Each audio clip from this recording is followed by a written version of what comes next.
बंगाल के 25,000 से अधिक शिक्षकों की नौकरी खत्म, क्या करेगी ममता सरकार। नमस्कार, आप देख रहे हैं खबर समय और आपके साथ मैं हूं वर्षा। आज सुप्रीम कोर्ट ने बंगाल के स्कूलों में शिक्षक भर्ती घोटाले के मामले में 25,000 से अधिक शिक्षकों की नौकरी रद्द करके बंगाल सरकार को जो झटका दिया है, उसके बाद पीड़ित शिक्षक और कर्मचारी मुंह के बल गिरे हैं। किसी की भी समझ में कुछ भी नहीं आ रहा है।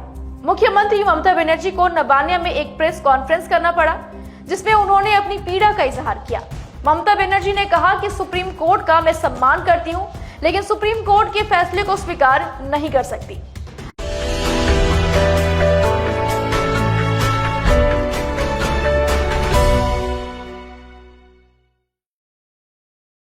आज सुप्रीम कोर्ट ने पश्चिम बंगाल द्वारा संचालित और सहायता प्राप्त स्कूलों में 25,753 शिक्षकों तथा कर्मचारियों की नियुक्ति में गड़बड़ी की हाई कोर्ट की बात स्वीकार कर ली है।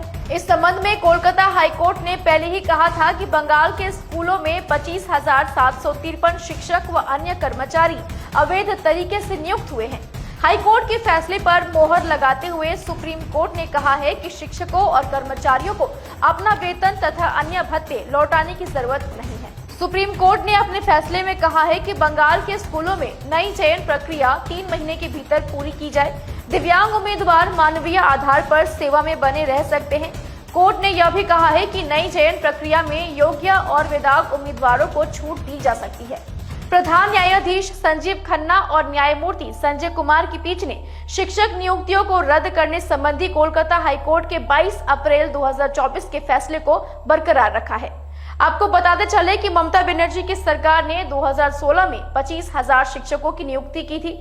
जिस आधार पर ऐसे शिक्षकों की नियुक्ति की गई थी, उस पूरे पैनल को ही सुप्रीम कोर्ट ने रद्द करने का फैसला दिया है। 2016 में पश्चिम बंगाल स्कूल चयन आयोग द्वारा इन शिक्षकों और कर्मचारियों की नियुक्ति की गई थी। Every drop of water counts. SBM Gold's water tank is the most sustainable and durable water storage solution available. Our hashtag असली commitment. सुप्रीम कोर्ट ने माना है कि चयन प्रक्रिया में धोखाधड़ी हुई है, जिसे कोलकाता हाईकोर्ट ने पहले ही कहा था। सुप्रीम कोर्ट के इस फैसले के बाद भाजपा और विभिन्न राजनीतिक दलों के द्वारा तेजी से प्रतिक्रियाएं आ रही है।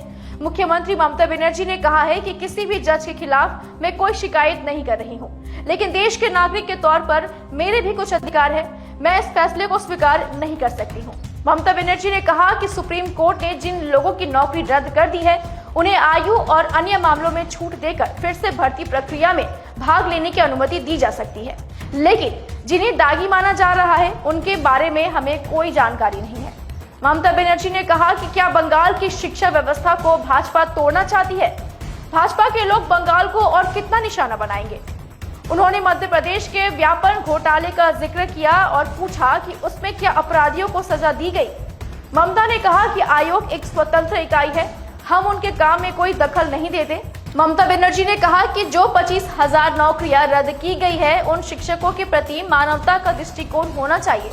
शिक्षकों और कर्मचारियों के साथ उनके परिवार भी है, क्या उनके बारे में सोचा गया? ममता बनर्जी ने कहा कि हाल ही में दिल्ली हाई कोर्ट के एक जज के घर से पैसे बरामद हुए थे। मेरा निजी सवाल है, हो सकता है कि मैं गलत हूँ, लेकिन मुझे जो ठीक लगता है मैं वो कह रही हूँ। जब एक जज के घर से 15 करोड़ रुपए बरामद होते हैं, अगर उनकी सजा सिर्फ तबादला थी, तो इन 25,000 शिक्षकों का तबादला भी तो हो सकता था। उन्होंने बंगाल के स्कूलों में पढ़ने वाले बच्चों के भविष्य की चिंता करते हुए कहा कि अगर 26,000 शिक्षक और शिक्षकों की नौकरी जाती है, तो बच्चों का क्या होगा? क्या भाजपा और माकपा बंगाल की शिक्षा व्यवस्था को भंग करना चाहती है? उन्होंने माकपा पर सवाल उठाते हुए कहा कि उन्होंने अपने शासन में क्या किया था।